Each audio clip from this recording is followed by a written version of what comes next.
Ang programang ito ay rated SPG. Striktong patnubay at gabay ng magulang ang kailangan. Maaaring may masiselang tema, lengguwahe, karahasan, sexual, horror o droga na hindi angkop sa mga bata.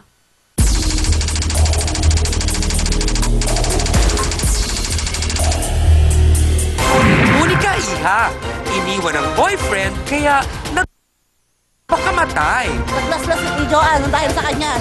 Ang dami niya pinangako sa akin. Sabi niya, hindi niya lolokohin ang anak ko. Wala, sawa na ako eh. Si bata kasi, childish eh. Crazy in love si ate. Kaya nanay niya ngayon ay namumunsumi. Yung mga ganyan lalaki, hindi dapat na pinagdinamahal. Dapat yung pinapatay. Nananakit siya, mahilig siyang manghampas, manampal. Di nga daw sila, sabi niya sa akin. Naniniwala ka naman. Dapat wala ka, hindi ka maniwala sa dalawang yun. Ito okay ito eh. Nasa tamang pag-iisip na siya, hindi tulad ng pinsan niyang isip bata. Harapin natin at pag-usapan dito lang sa nag-iisang Barangay Hall on Air ng Bayan. Face to Face! It's Sawera! Let's get ready for Saw-Sawa!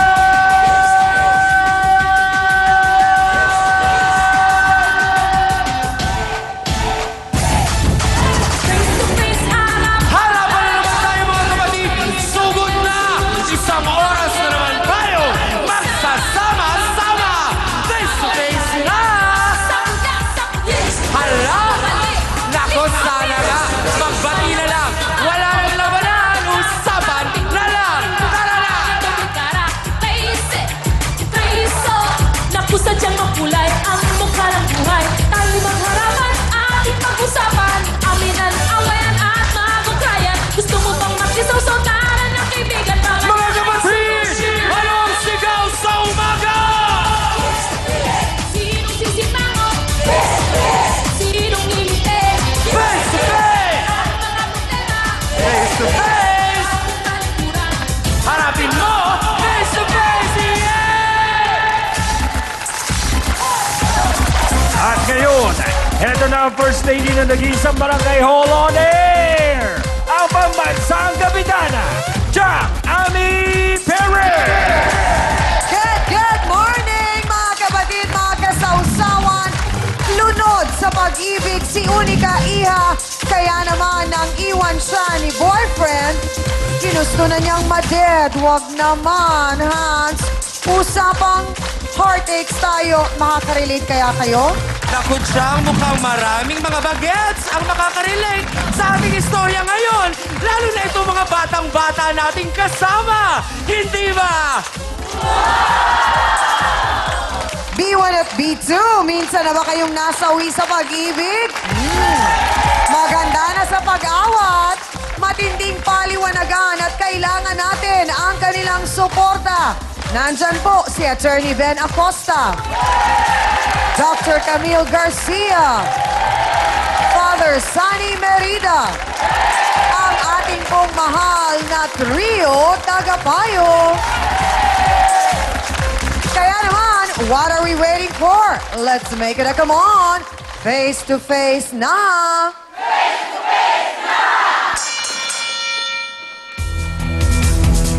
Nang dahil nga daw po sa pag-ibig na gawang maglaslas ng kanyang nag-iisang anak na babae. Kaya naman ngayon, siya po ay galit na galit sa lalaking nanloko sa kanya pong anak. Narito po si Annalisa Neles. Pasok! Face to face! Face to face! Magandang umaga po, Ate Annalisa.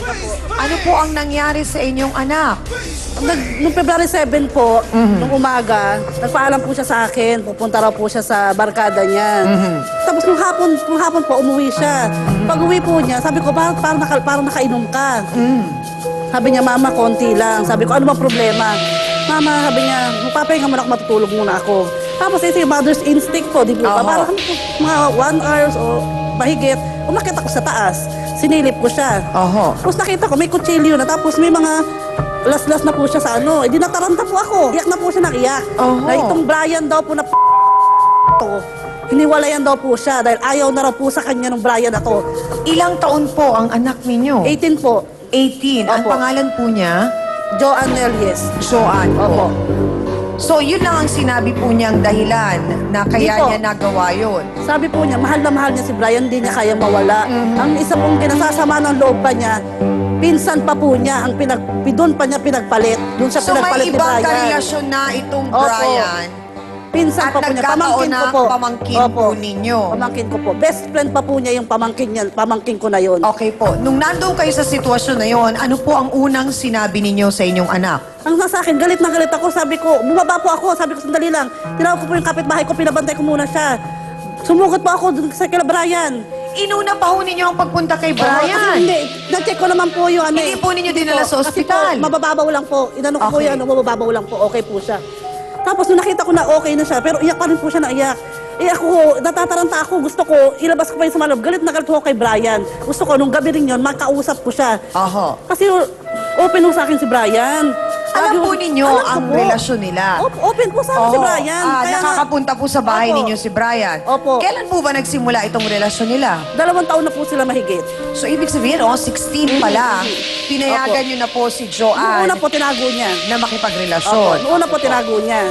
Tapos mo, nung naghiwalay kami ng papa niya, 2 na lang daw kami, ayaw niya na maglihim sa akin. So, inamin po. Inamin niya na, na boyfriend niya nga si Brian. Kamusta Ayun, naman tapos, po yung naging reaksyon nyo nung sinabi niyang boyfriend na niya si Brian? Sabi ko, sige, gusto ko makausap si Brian. Pinapunta naman po niya sa bahay si Brian. Ano naman po, umakit si Brian na... Humarap parang ang naman. Bait naman po. Oo, Opo. bait. Sabi nga, mahal Maayos. na mahal daw niya anak ko. Hindi Ilang daw taon po niloloko si ko. Brian nung mga panahon na yun? 18 po, kasi 20 po siya ngayon. Eh. Mas may edad po Mas- itong opo, mas Brian. matanda po siya. Okay. So, nung Sobrang gabi po pagmamahal niya. naglaslas na yon si Joanne, galit na galit kayo, sumugod kayo kay Brian, ano po ang nangyari? Nagsisigaw ako doon, sabi ko, Brian, pas ka rito. Harapin mo ko, ano ba nangyari sa inyo ng anak ko? Muntik na mamatay ang anak ko sa ginagawa mo. Aha. Ang lumabas po, yung tita niya. Galit na galit. Sabi, ano bang ingay-ingay mo rito? Ginaganon ako, nagagalit na rin yun. Bakit ako ang ingay-ingay ko ron? Sino ba namang So, ina bakit na... hindi po kayong dalawa nung tita niya ang nag-usap sa ngalan po ng mga bata para mas naliwanagan Oo, at naipaliwanag nung tita kay Sabi Brian? ko nga sa kanya, hindi mo ba alam ang ginawa ng anak mo sa... ng pamangkin mo sa anak ko? Halos mamatay na yung anak ko ngayon dahil sa ginawa ng pamangkin mo. Wala daw po siya pakialam, sabi po niya. Sino ayaw nagsabi naman, nun? Ayaw naman po raw niya sa anak ko. Yung tita po niya. Nasaan ang mga magulang ni Brian? Nasa probinsya po yata. Nasa probinsya po. Okay. So, matapos po na yon, wala kayong nakitang suporta mula Wala kay po. Brian? Hindi na rin po nagpakita kay Joanne? Hindi na rin po. Okay. Hindi So, sa bahay kailan hindi po pumunta. ninyo nalaman na ang karelasyon na ni Brian, may bago na at nagkataon pa pinsan ni Joanne? Sa anak ko rin po, sinabi niya na umamin daw si Brian sa kanya na sila na Mary Rose. So parang ang lumalabas, niloko talaga siya ni Brian at sinabay yung Mary Rose po. Opo. So Na baka may hindi na relasyon talaga sila. interesado yung Brian po, kaya parang ginagawa niya na yon. Aminado raw siya na lumisan siya ng walang paalam at totoong meron na nga siyang iba. O yun naman pala, ang tanong, bakit niya nagawa ang mga nagawa niya? Narito po, si Brian Aniceto. Pasok!